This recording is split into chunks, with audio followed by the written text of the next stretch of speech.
Stop sitting back saying, yeah, man, that'd be cool, I want to be this, I want to be that. Grab your fucking nuts and be it. And what is about motivation, guys? You know, I can tell you, you can learn it, you can teach it, you can study it, whatever you want to do to learn everything there is about the gym, how to transform your body, how to grow muscle size, how to burn fat, how to get in, you know, greater aerobic strength and anaerobic strength, how to have the right nutrition and supplements to grow those muscles and put back and get that X factor, that 100% bang for the buck out of the gym's workout, to really see all the active myosin grow and elongate the muscle, how to rest the body. All that stuff's great, guys. It's kind of like going to school, you know, to study to be, you know, a lawyer and going through all the tests and everything else, but failing the bar.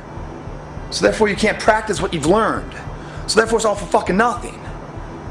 So everything, you might know everything about it, guys, but if you don't go to the gym and apply it, the fuck you doing? So the reason why people don't put action behind their work and their thought process and what they're saying is because they lose the motivation. They lose that fire inside to keep the engines running through those hurdles of life, adversity, and they get shut down, they get beat down because for a lot of different reasons. Mainly because they don't have a good plan of attack. They're trying to take too much on at one time and they don't know what they're up against and they're just getting beat down. They really aren't, but they're just getting overwhelmed and they're just like, fucking, I'm out, man. It's too much for me. So this is rule number one. I wanted to become a champion. I was on a mission. So rule number one is, of course, trust yourself no matter how and what anyone else thinks.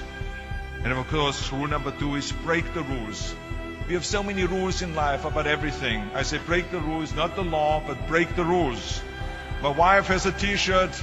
My wife has a t-shirt that says, well-behaved women rarely make history.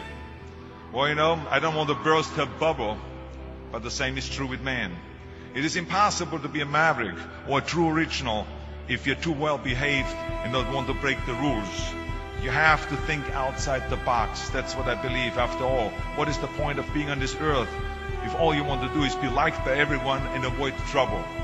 The only way that I ever got any place was by breaking some of the rules. Which of course brings me to rule number three. Don't be afraid to fail. Anything I've ever attempted, I was always willing to fail. You grab a piece of clay. Imagine that's the metaphor being your body, right? For 20 years, 30 years, 40 years, you've been sitting on the shelf just cold, not moving, lethargic, no energy, no motion at all. You put it on that wheel, start spinning, you grab some water, you start to try to move that.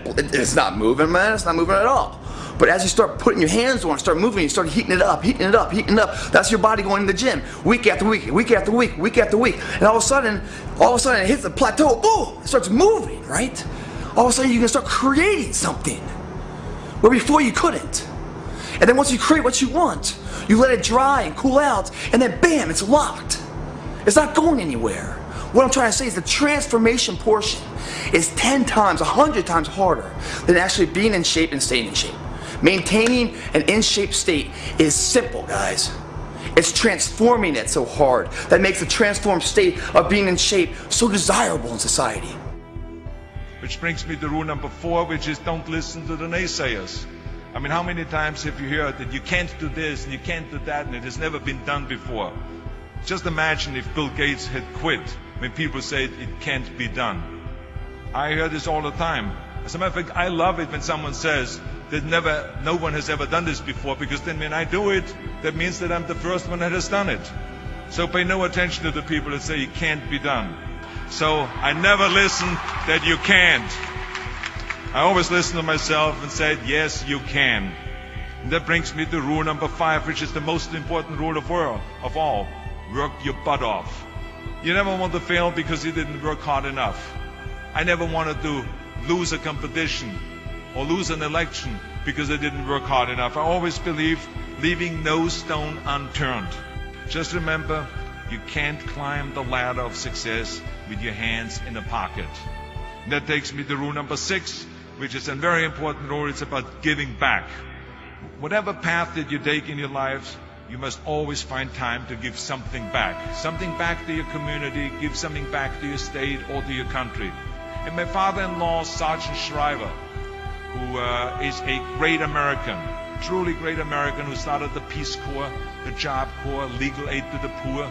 He said at Yale University to the students at the commencement speech, tear down that mirror. Tear down that mirror that makes you always look at yourself. And you will be able to look beyond that mirror, and you will see the millions of people that need your help. And let me tell you something, reaching out and helping people will bring you more satisfaction than anything else you've ever done.